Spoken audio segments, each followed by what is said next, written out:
uYesu Kristu. Ndibulise abefundisi abakhoyo ngelihle igama lomveli wami uYesu Kristu. Ndibulise omama, ndibulise ulutsha, ndibulise iSunday School, ndibulise wonke umuntu okhoyo ngelihle igama lomveli wami. Amen. Mandithathe ithuba ndicela siye kuLuka chapter 23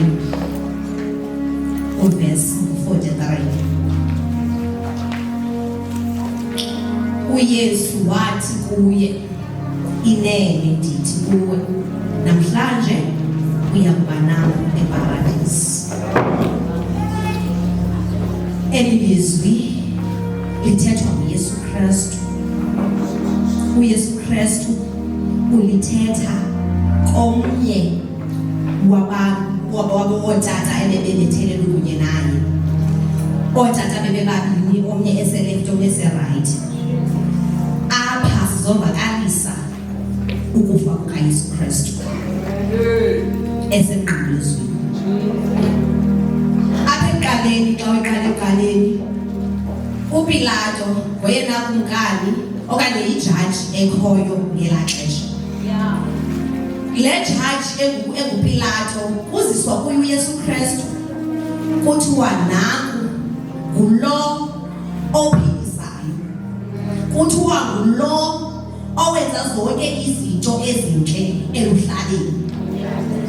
Kuthiwa kuPilato, khawukhe umphe umbuzo bana uzothini apha, ezi zinto azenzayo uzenza ngabuni.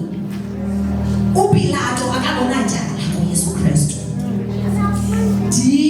Ithi xa isehla kukhona indawo apha khona uthe kwakwesithathu uPilato esithi akaboni tyala, wamnikezela kuHerode.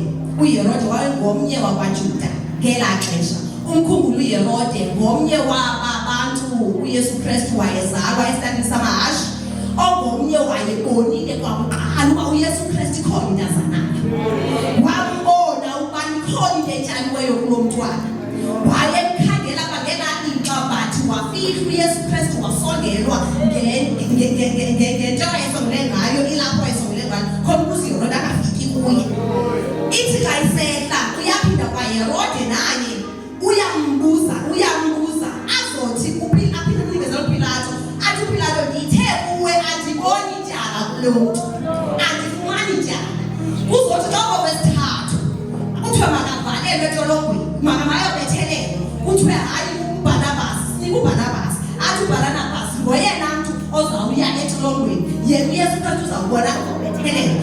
Athi uPilato, okay, into endizawuyenza ndizawumbetha mna avalelwe.